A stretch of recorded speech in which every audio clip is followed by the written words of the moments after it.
They say opposites attract. Well, how about these opposites? Daddies and sons. You're listening to Daddy and Son. A podcast where we explore the dynamics of daddy and son relationships, multi-generational views, And everything else in between.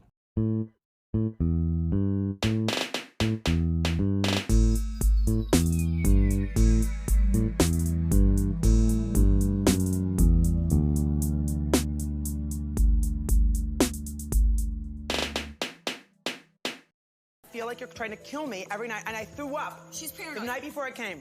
Because I don't want to be a part of this. Go to sleep! Go to sleep! You're crazy! Go. Go to sleep! No, don't be mean to her.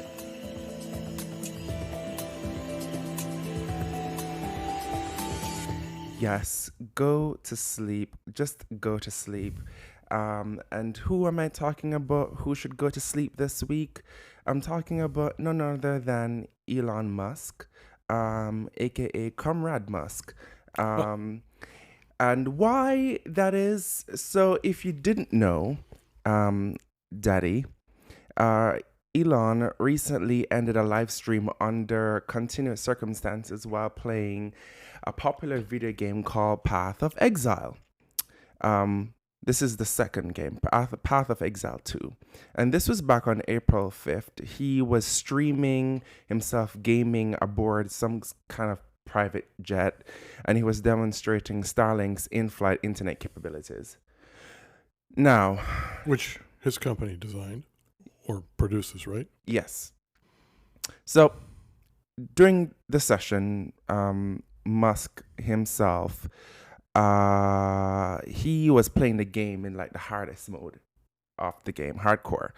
And in this hardcore part of the game, if the character dies, it's permanent, right? There's no respawning, no nothing. And he lost a lot of characters in this, and including a main character that died to some sort of end level boss.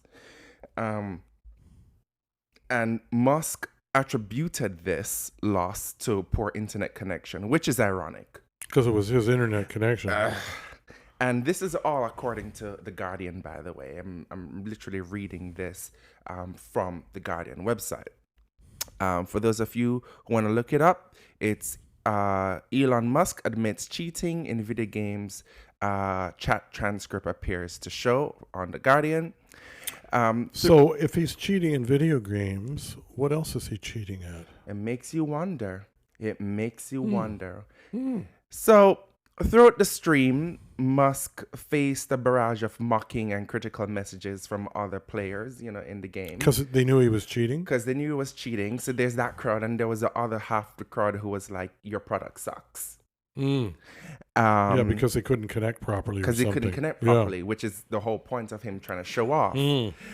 And despite suggestions to disable the chat, he left it active because he claims to be a bastion of free speech.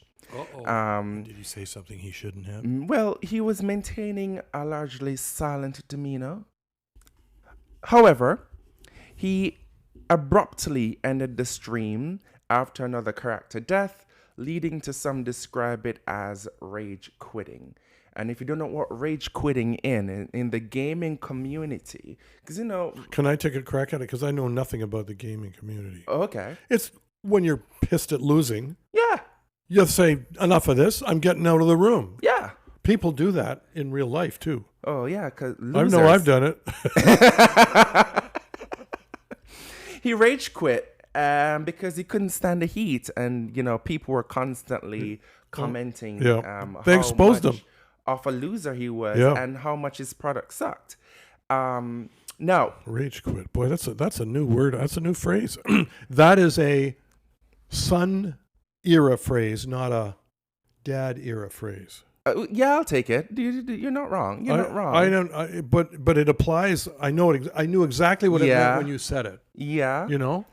Well, here's the thing. So now Musk ended up going on the internet on his platform X, formerly Twitter, tweeting out how he's being bullied and he's sick and tired of being bullied. Really? Boo-hoo. Boo fucking who? You're the richest man in the world, and you're worried about being bullied? And that is exactly What? That is exactly How did you get to where you are in what life? I was gonna say. Like, that makes no sense. Like, I agree. here's the thing: bullying is specifically attacking a person Mm-hmm. in a weaker position. It's punching down by definition. Okay. And definitionally, you can't bully someone who is strong or in a stronger position. Musk, as you mentioned, is the richest man in the world, right? But he has feelings. And he has unhindered access to one of the most powerful, if not the most powerful man in the world. According to him, allegedly, people are kissing his ass and begging for deals, begging for deals, begging for deals. Like a car dealership person, apparently. I mean, we all know he can add that to his resume. So I don't think by definition Musk can say that he's being bullied. You know, I heard a very interesting, and I wish I could remember the guy's name right now. He's an author. I will know it later.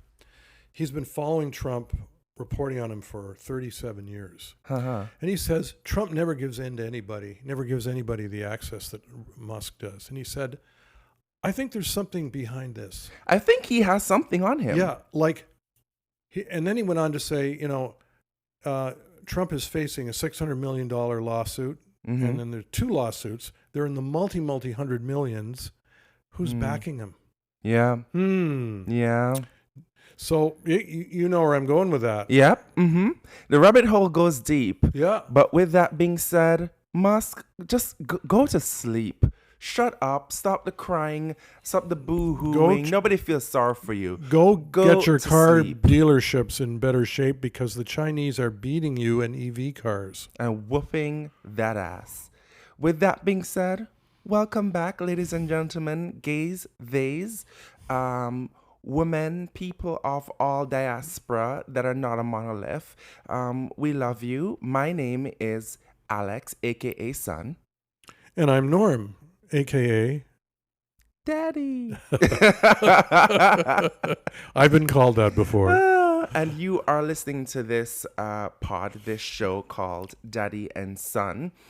Thank you for joining us. If you're a longtime listener, we welcome you back. If you're new to the show, this is a show where we talk about anything and everything from a multiracial and multi-generational point of view.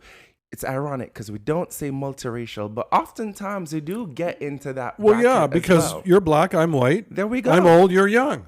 We do get into I'm smart, that and you're also smart. Careful. Ooh, I know. Almost blew that line.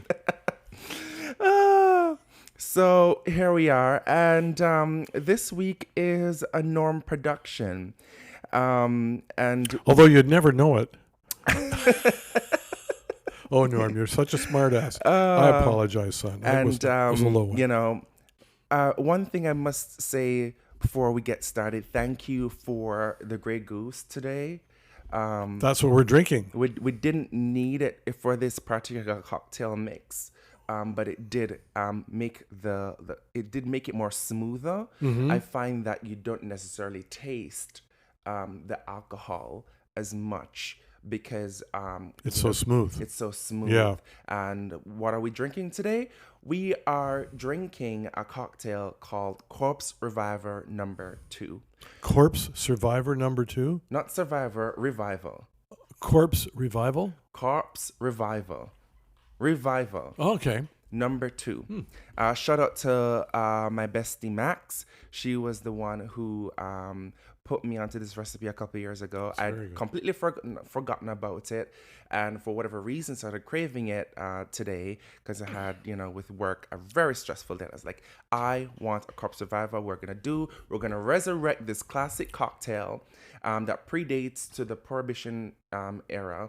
Wow. And it's a drink that would be had when people would be hungover, and it's kind of like a hungover cure drink, but it can also be had as a pre-dinner aperitif kind of drink. Absolutely. That's definitely what this is. Oh yeah, because And you make the folks, son Alex does make the best martinis. I used to have a boss who liked them. He called them martinis. Martinis. Yes. Love it. Yeah. That was before the day of the toonie. Oh, Yes. interesting. He averaged 2.5 per lunch. Ooh, Yes. that beats my record. Oh, really? Yes, yes. Oh, Well, yeah. All I can say is you needed to have your meetings with him in the morning. After lunchtime, he's useless. But you asked for a raise.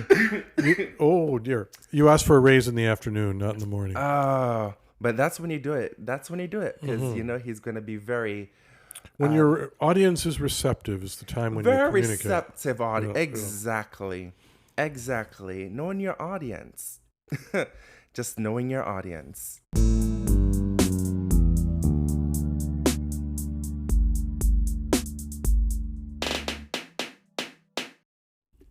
So, Norm, what are you thinking about the current state of affairs?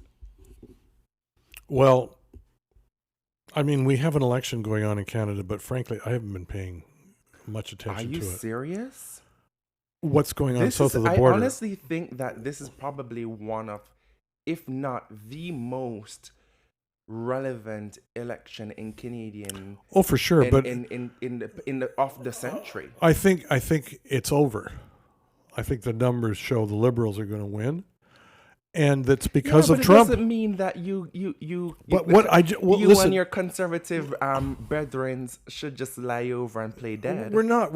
Listen. My interest right now is not in Canada. Our politics are are so boring. It's it's another episode of Edge of Night. Oh my God, not Edge of Night. Well, that goes back to this. I used to watch that in the 60s. Sorry. But what's going on in the United States right now is so dramatic, so historic, so ridiculous. It's almost unbelievable. And it's gonna impact everywhere, including here. And that's just, it's going to throw everything up in the air. But what's interesting is Canada's really rallying. We're not going to the U.S. anymore. I saw an article. 25% dip in tourism. Yeah, and it's affecting the malls in New York State and the border states. Yeah, in it's Buffalo. affecting the state tax revenue all across the United States Canada boundary, to the extent that in Buffalo the other day there were the county clerk or the county finance guy in New York was complaining that their tax revenues are down because there's fewer Canadian visitors shopping in the malls. Mm-hmm. Who would have thought? Yeah. Who would have thought? By the way, Bob Evans is still a great place to go for breakfast if you're interested. I think that all of this kind of reminds me that the internet, while it's a good measure of, the people and the voices of the people, it's not a real place. Because I don't know why, I don't know if it's because I identify as conservative, but I don't know why I have been seeing a lot of anti-Canadian, a lot of anti-Carney feed coming at me in my algorithm. Yeah, a lot of anti-Carney stuff. To the point where it's starting to seem like it's all I'm seeing these days. Is people hating on Carney.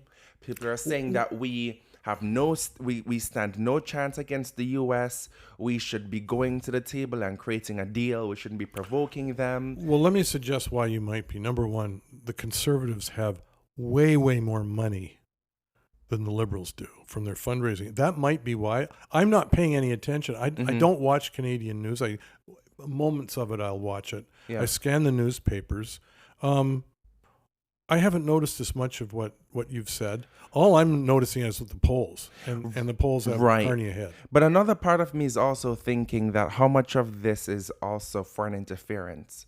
How much of these are bots? Well, if there's foreign interference, it should be pro-Carney, at least from China's point of view. What I'm reading is they want the foreign interference may not be China per se. Well, some of it is. The foreign interference could easily be Russia. Comrade, it could be Iran. We want Carney as well. In fact, Russia has recently ratified a deal with Iran where basically any attack against Iran is practically an attack against Russia. They've They've said for the longest time that they were going to form their own version of NATO, and they have done it.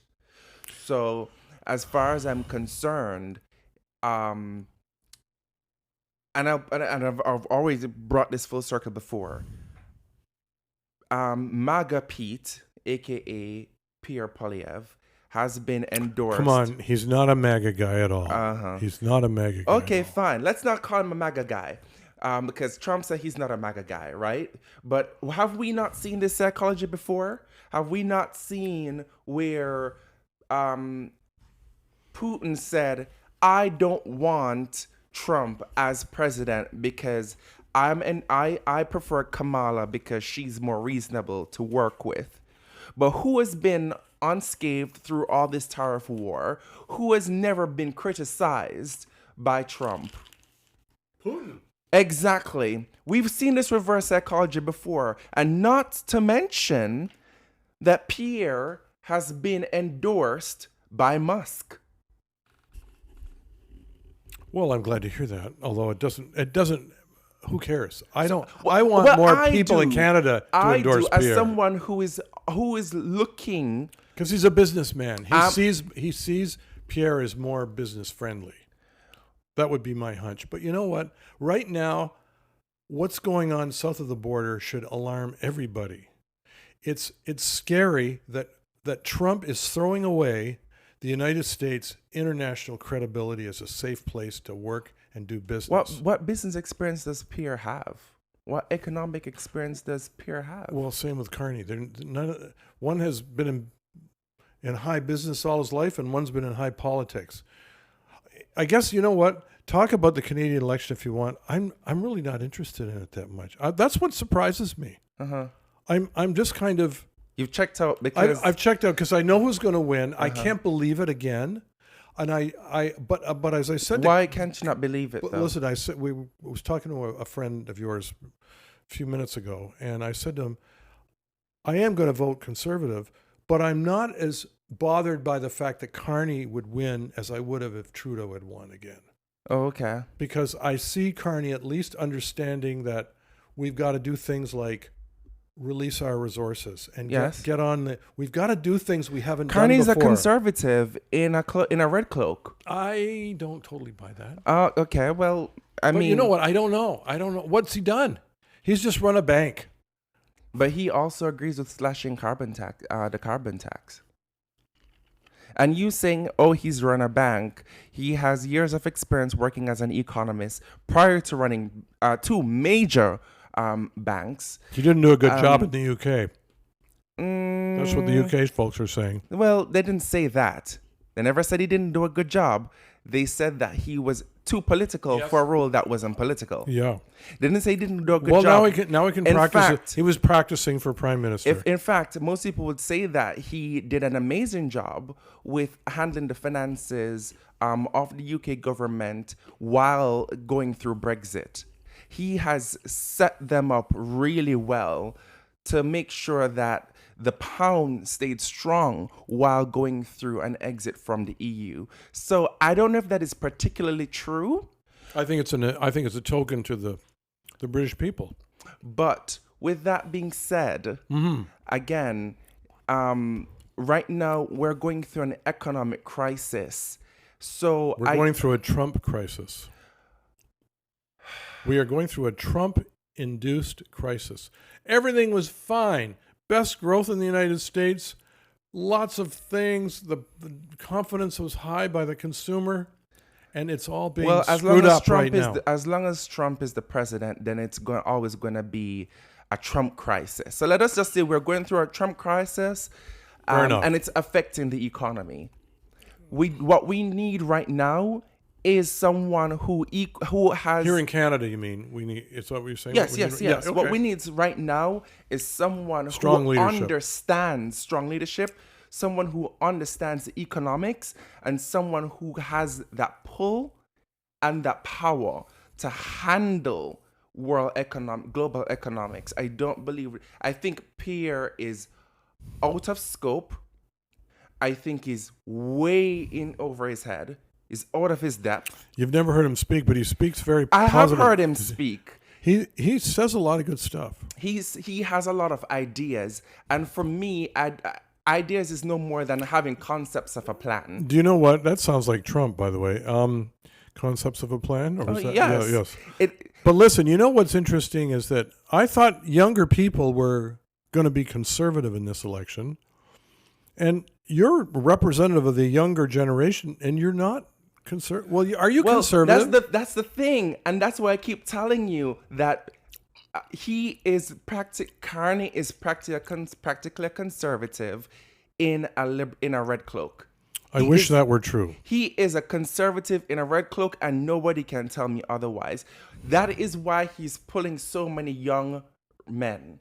Because young men in this country over the past decade have historically started voting conservative, and a lot of them are pulling over to Carney for that exact reason. Yeah, I think it's because they want anybody but Trudeau. And a lot of people were naturally inclined to the Liberal Party, and they're going back to the Liberal base, is what I see. I don't know if that is particularly And also, true.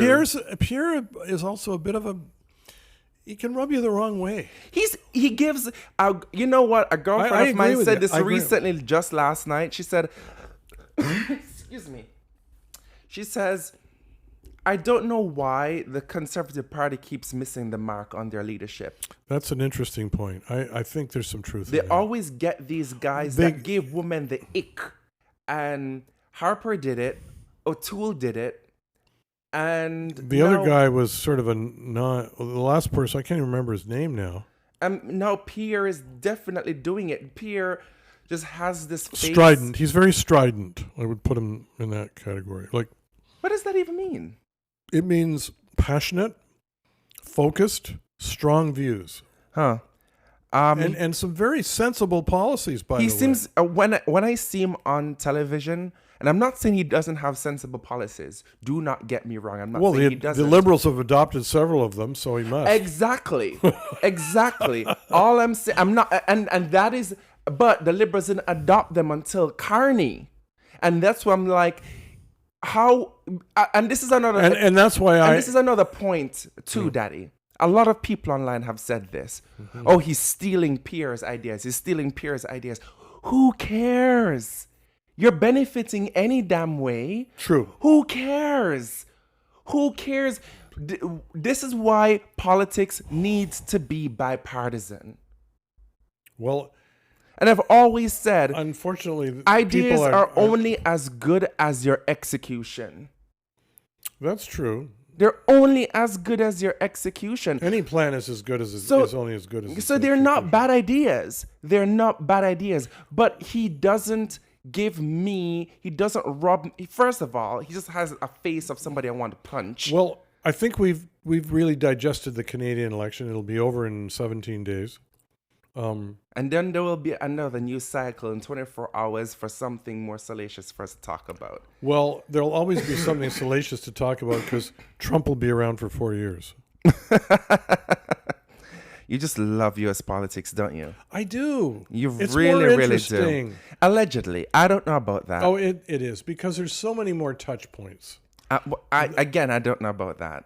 Well, by touch points, I mean, in Canada, the action is in the Prime Minister's office. That's where it happens. You, unless you're in the Liberal cabinet, you are a nobody in Canadian government.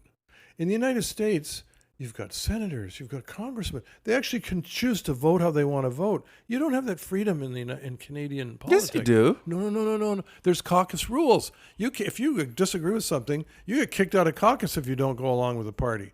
That's not the case in the United States system. So they have to trade. They have to deal. Yes, they but have to negotiate. people have historically run as independents and still were successful. Look at Kevin Wang, my current MP, who was kicked out of Liberal Party, and he ran 2 consecutive terms as an independent and won. My point is, lawmaking in the United States is totally different than Canada. It's much more focused and concentrated in Canada, harder to access, more secretive. I don't believe that to be true. If anything, I Well, think it's not like believing it. That is the political science, the reality of it. that's what as an you older- believe is the reality. No. That is the reality because that's the way it is. And son, believe me, I've studied this stuff. I see it. On this stuff, I'm right. Okay, and watch me prove you wrong. No, you can't because documented. There's more ways Oh a senator or a congressman can influence laws in his country than an MP can in this country. Okay. That's all I'm saying. That's all I'm saying. Okay, we'll see about this So when I Mr. run. Carney, when he gets his majority government, what he does, I don't have any. My local MP has no influence over. Not so much the case. Although right now with Trump, this is an anomaly because he's got the Republican Party by the cojones. We'll see about that when I run for MP in the future. I just hope you're alive to see it, so I can say I told you so. Well, I would like to be. Okay. I would like to be. When were you planning to run? We will see. When were you planning to run? Well, If it's in the next 10 or 15 years, I might well be around. Who knows? I think you will be. My uncle lasted till 92. The life expectancy of people are, especially your generation, it's becoming a lot more stretched. You know, and well, I'm glad some things we're stretch. having to worry about.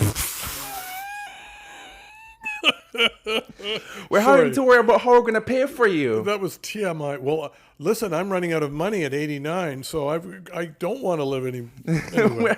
we're having to worry how we're going to have to pay for you, you elderly. Well, you know what? That's a good point because older folks are costing society a lot more money. Yeah. This is going to be a big battle in the United States. Medicare, people are going to get cut off It's from already Medicare. a big issue in the UK, as an example.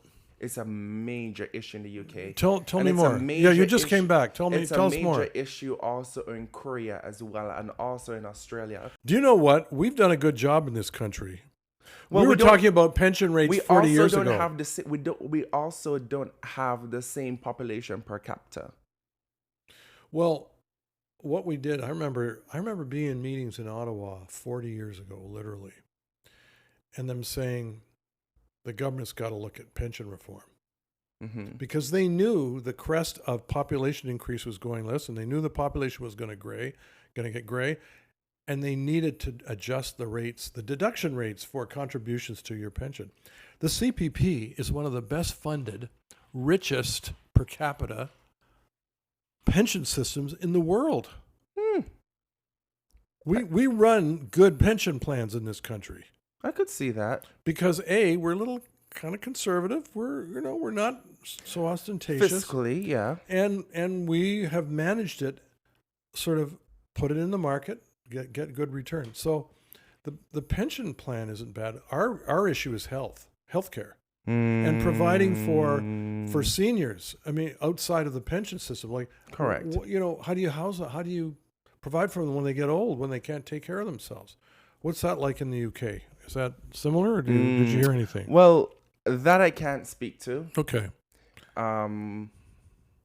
My grandaunt, as an example, has had her money, saved and put down. And her house that we recently sold is pretty much keeping her afloat. And if she continues spending the way she has been spending, she will have enough money to last her until she's age 110. Well, she's in a good spot. Oh, she's in a really good spot. Yeah. But I can't speak to the general population in that regards. Well- But that's something that I can inquire about and report back next week. I can definitely But do that for in the us. U.S., but most people, let's face it, most people don't have those extra resources. And in both countries, particularly the United States, if they're going to cut those kind of expenditures, are going to be up the creek without a paddle. Well, you see, to be honest, right now, even myself as a young person, actually, I started this when I was age 28. I started investing in my own tiny little stocks. Do you have a retirement plan? And I do have an RSP. Which in the United States is the equivalent of a 401k. A 401k. Yeah. And I started doing that particularly because I knew that at some point when I get older, this is going to be a big issue. You're wise. You're a wise If person to do that. young people already are struggling to buy housing, I could see that retirement by the time in the next 40, 50 years when I am supposed to, 50 years actually, when I'm supposed to, because I've been only working in the workforce for 8 years now. So yeah, in about the next 50 to 60 years when I retire. Oh, you're planning to work after 65 as well, are you? You've been critical of me working after 65. Just pointing that out. I'm pretty sure by then they'll raise the retirement age to 70. So I'm just going based on the trends. I'm sure it'll be a conservative government, Douglas, not a liberal government. I'm just going based on the trends. So I'm pretty sure by then, it will be a problem. Pension will be a problem. No, you're right. I mean, you're right. You're absolutely right. So I'm thinking fortuitously about this. And even if it gets to the point where I have to make sure that I have a pension, but I don't ever own my own home, that is something that I will have to prioritize. Well, then you're wise. And I'm choosing to be prioritize. investing in your retirement income now. Because let me tell you, when you start early and 40 years later, as I did, you'll have a couple $1 million. And you take a little bit of that out each month, you can live on that. Well, that's the hope and that's the dream. Well, but let me tell you from personal experience, it's not enough, honey.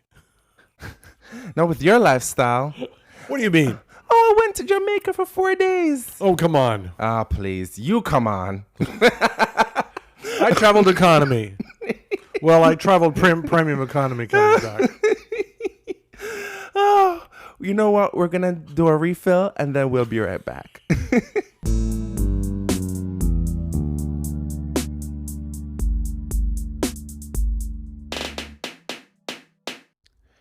So, speaking of money and economics. Yes, a big topic. You asked me earlier. Mm-hmm. What do you do when somebody asks you to borrow money? You know, I have a feeling with the economy the way it is, there are a lot of needy people out there. And I would imagine some of our listeners, both older and younger, from time to time. Well, people are struggling. Yeah. Get asked by people that are perceived to be working or have some money, hey, I need $50. I need $100. I need $30. What do you do? Well, what do you do when you're not sure you have it? When you're not sure they really need it? How do you, and if the person isn't that close to you, I just see more of this happening. I notice more people are asking you for money? Yeah, they are. Oh, okay. I don't necessarily think that people, especially people who are working, asking for money, I don't necessarily think that it's done because they are spending above their means, as an example. I think what is happening is people were already living paycheck to paycheck, hand to mouth. A lot of people are, for sure. The economy has dipped. The inflation has gone up. Salaries hasn't. Rent has gone up. And as a result, people's expenses have gone up. And so the general day-to-day expenses has gone up.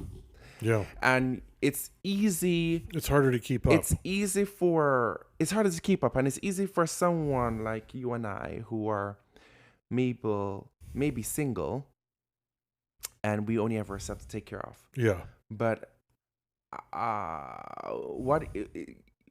most of the people that ask me for money, what is the case of you're someone who is a single parent and don't have a higher income, but looking after two people? Or what if it's the case of someone who is working either under the table or working a minimum wage job but got hours reduced, and maybe their income along with all these other factors, have been the same. So inflation, poor economy, less spending power, rent has increased. Well, that's the reason why people are And short of money. And so they're like, I need $50 just to make up the kitty for this month. Well, let me give you an example. There's two scenarios. One is you've got a friend that needs $100 because he's got a driving exam he's got to pay for, and he doesn't get paid till next week. I know this person well. I no doubt in my mind. I sent him $100. Guess what? I got it back today. That was a week ago. Yeah. Those are easy because that's a straight loan. It's the ones where you know you're never going to see that damn money again. You know, they don't ask for a lot, $40, $50, but can you spot it? Those are the ones I have trouble with. And the reason is I feel I'm being used. Huh. And sometimes the need is legit. And you know, it's hard. In this day and age, you've got to really decide, okay, is this a one-off? Is it going to happen again? Is it reasonable? Is it an you know? And I'm just saying, you've got to really evaluate your place in the community. Does this need sound legitimate? Mm-hmm. Excuse me. What am I able to afford? What's reasonable here? I don't know. I just find it never used to happen. It's just happened a lot more in the last year. Yeah. Because things have changed. Excuse me. Things have changed. For many people, the purse, it's not pursing.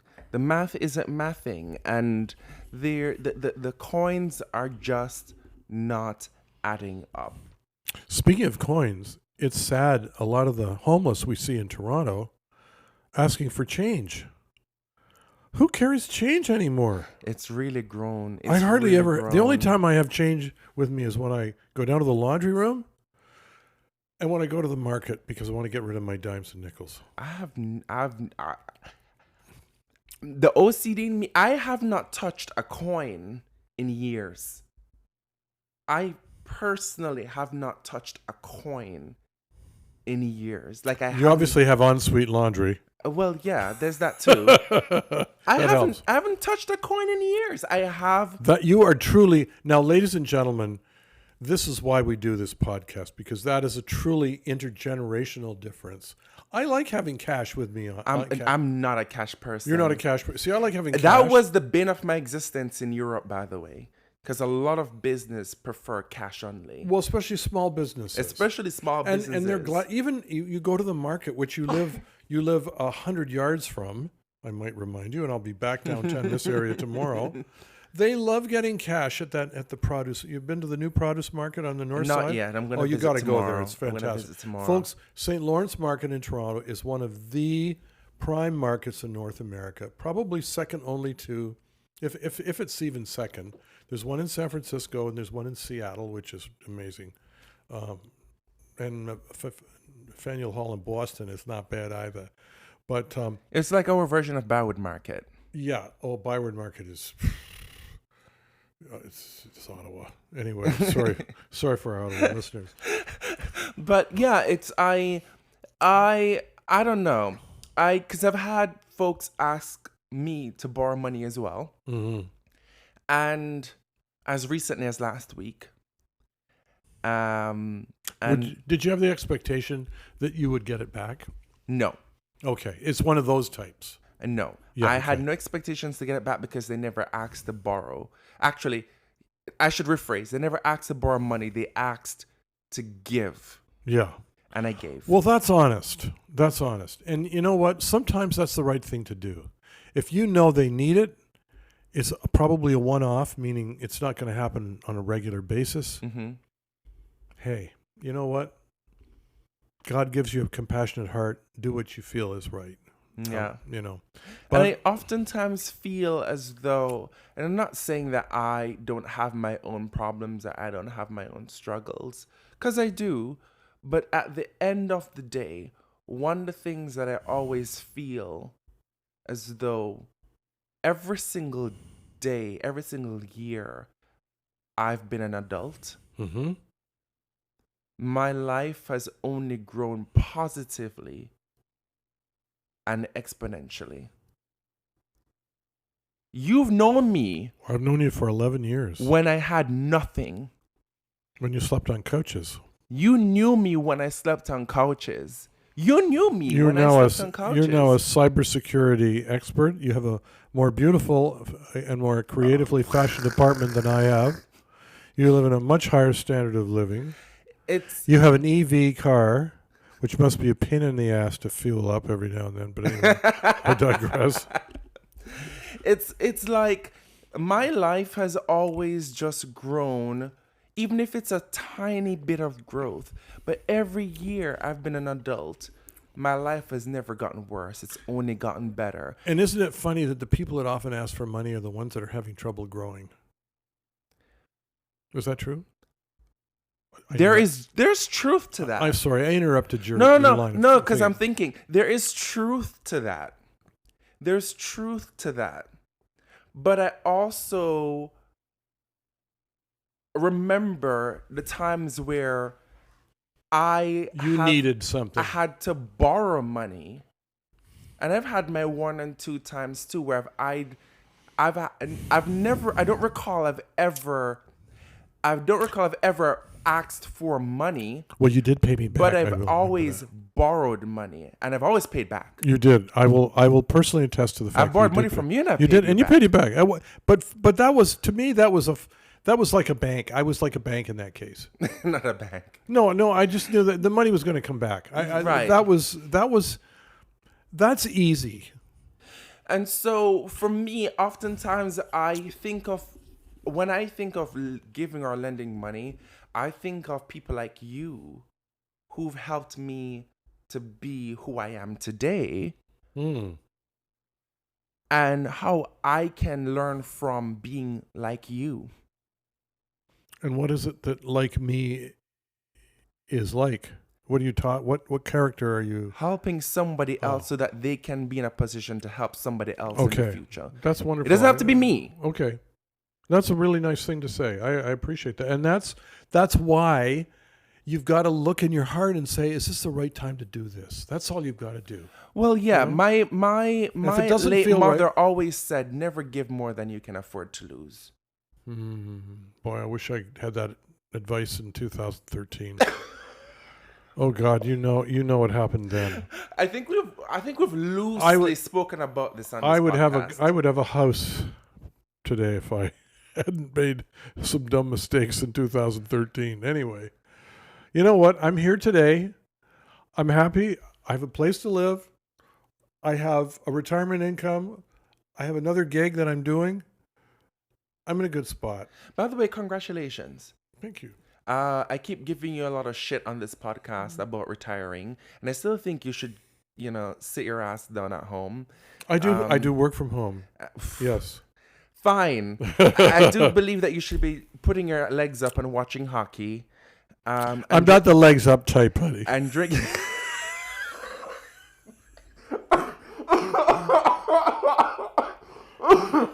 No, you didn't. Sorry, folks. I think No, you did not. How dare you? How dare you bottom shame? Okay. Fine. I do believe that you should be resting, watching hockey. I do drinking that. A nice glass of wine. I do that too. I do it all. And keep and mentoring the next generation of elite professionals, and get your butt out of the workforce. I'm not in the workforce. I'm in the gig workforce. I'm a consultant. So you're in the workforce. I work 50 hours a month. That's part-time.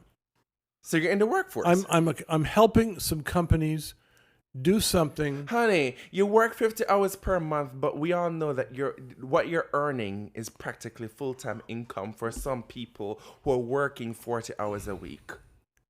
Let's not front. Well, Let's not front. because of the type of work I do, I can Beca- command a slightly. Exactly. But even that is not what I could. So when are you gonna pick up yourself as a responsible daddy and find a son who has the aptitude and the attitude and say, I'm gonna groom you to be the next me? And even if that means, I'll take a cut as your chief of staff, or I'll take a cut as your consultant. Well, I'm or, being groomed right now. Or I'll take a what? I'm being groomed by somebody that's actually older than I am. What is it with you boomers? Well, but You only look out for yourselves. But certain work can only be done by people with certain experience. I can't do what you do. I don't can't agree. I can't don't do it. agree. You could not do what I do. I could definitely do what you do. Stop the fronting. No, it's not. If no, I you would had not. the experience, That's the key. but The only- how am I you- going to get the experience You've if gotta I'm get- not, if I'm not given the experience? Well, the way you get it is you go and work. The in boomers field. are hugging the table, so there's no seat for me there. Look, I'm not working for a company. I'm working as a I mean, a private proverbial consultant. table. Yeah. No, you're right about how do you get experience? You work at it. You gain the experience in an organization, working with people. So let us just say I want to be a lobbyist, right? How do I get a seat at the table? How do I get into the room? Well, you join an organization that needs someone that can speak to people, that can advocate for their interests. I think you'd be good at that kind of work. Of course I know I'd be good at that work. That's not what I ask you. Actually, how do I get a seat at the Well, table? you've got to go out and look for it. You've got to ask for it.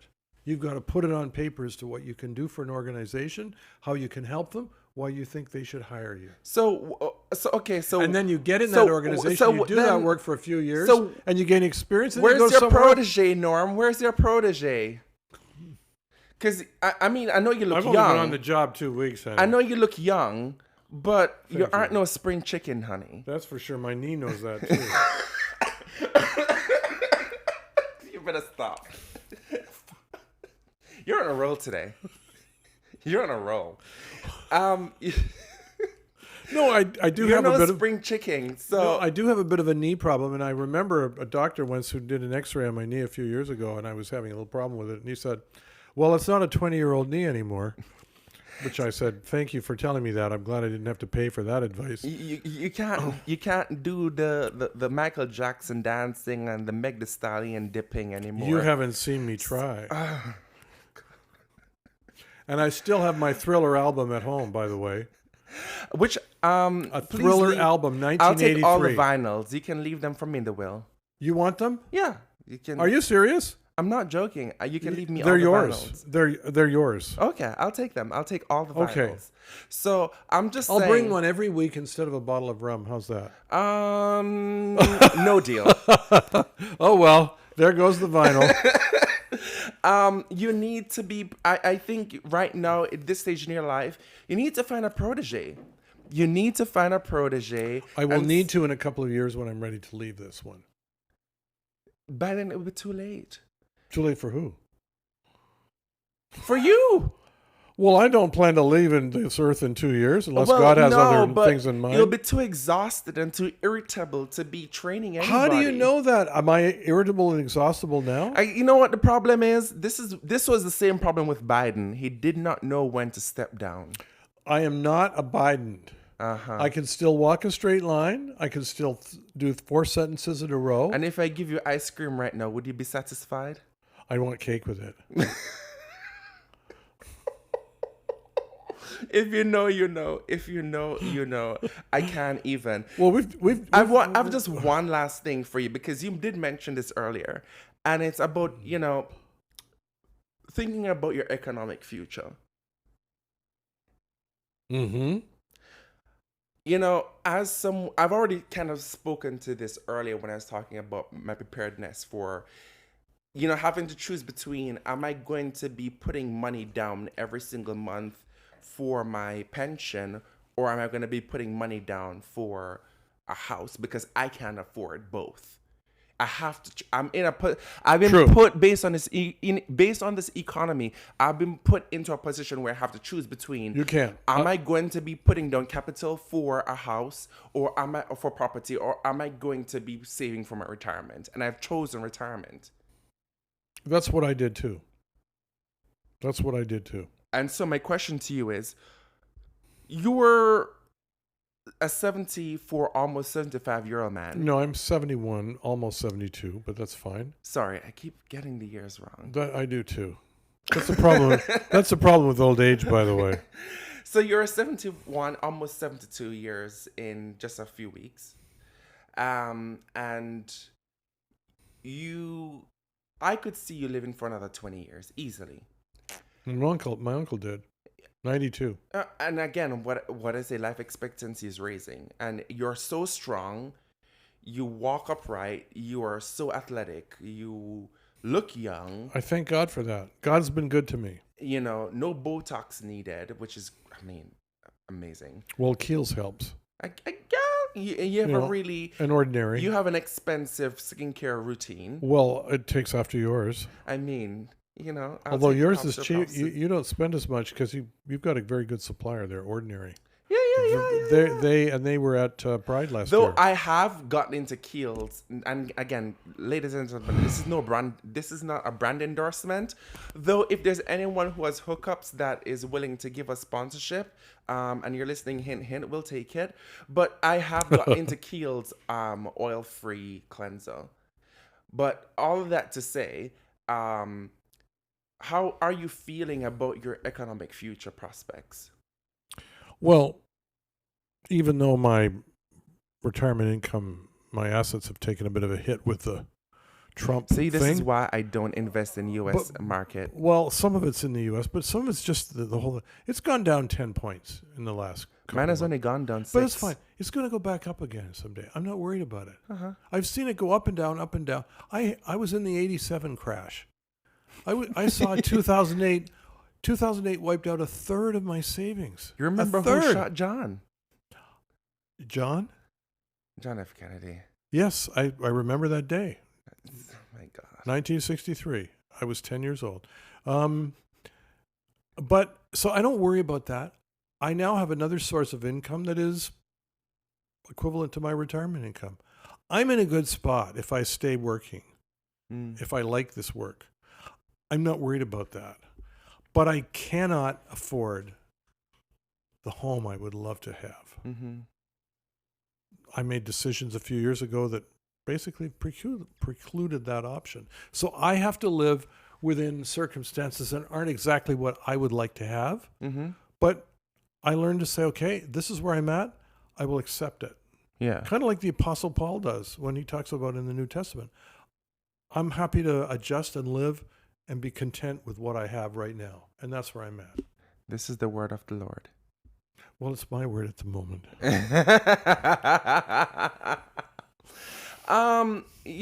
To be honest, I've already said what I need to say about my thoughts and feelings about being economically secure for the future. You have a tremendous future. I hope so. You do, because you're young, you're intelligent, you have a lot of potential. You've got some options that are open. You have an amazing career right now that is going to be high demand. You're thinking of law school, and that while it'll set you back financially, and not just a little bit. Law school in Canada is practically the price of a house in some parts of Canada. I'd go for a house. It's almost $200,000. I'd go for a house. I'll tell you why. You've got a lot of... But here's the thing. I can't get a mortgage for a house. I'm not qualified. No. But I'm qualified to get a loan for law school. Then you're See the T? Yeah. you see So the stars are aligning on a certain path, are they?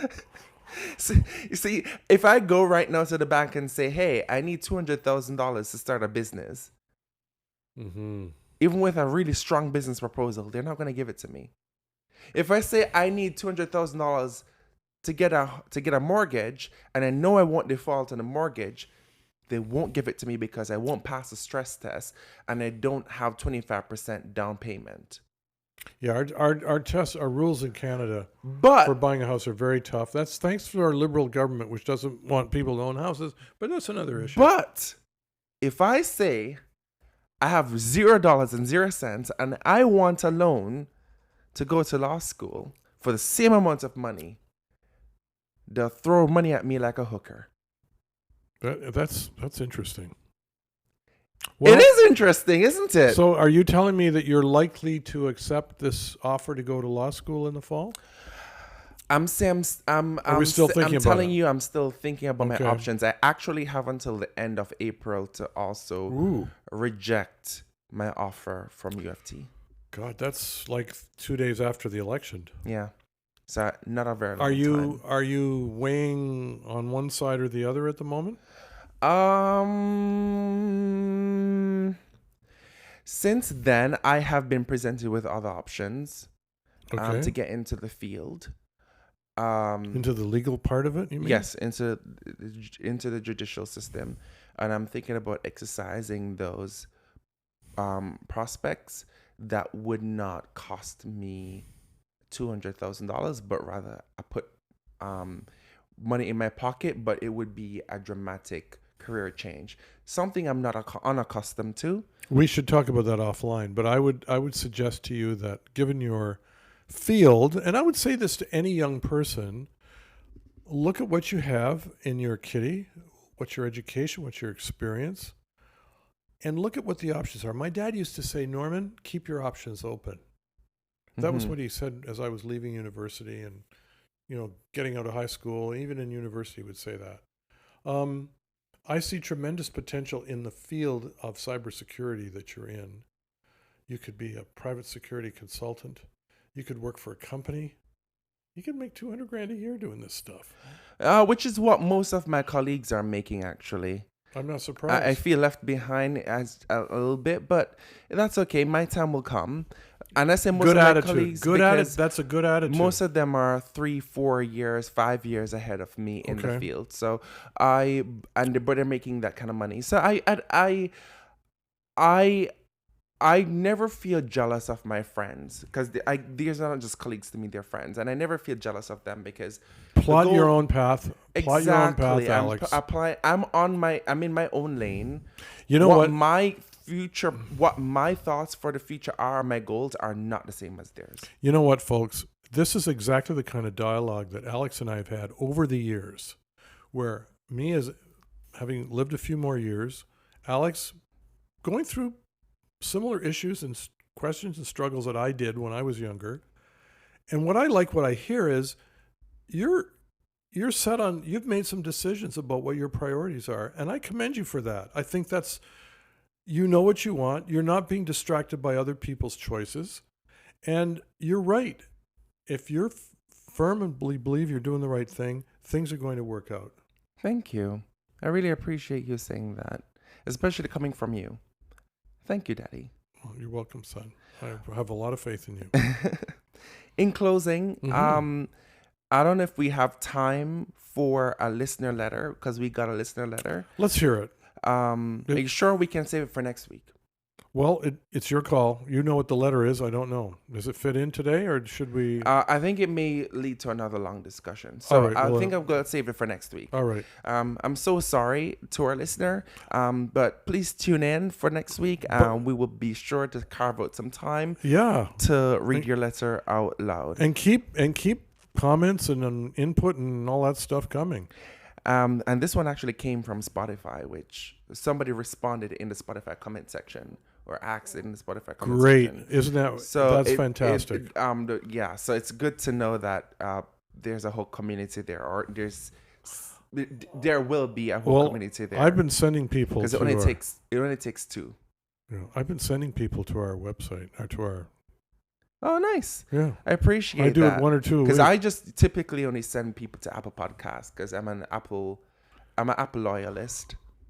I send them the picture of our how it appears on our podcast with a picture and say Apple or Spotify, and if you're lucky and can find it, YouTube. Shade. This is what we need to get pushed through the algorithm, people. Yes. Push us through the YouTube algorithm. It's a much more robust algorithm than Apple or Spotify. And they're very finicky and serious over there. So the more likes and subscribes we get, the more we get pushed through the algorithm.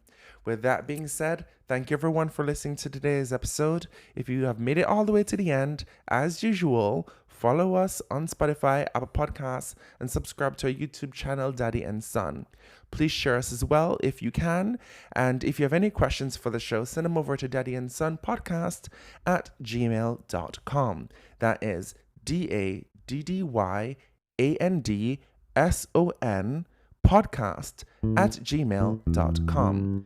Until next time, sons, be good to your daddies. And daddies, be kind to your sons.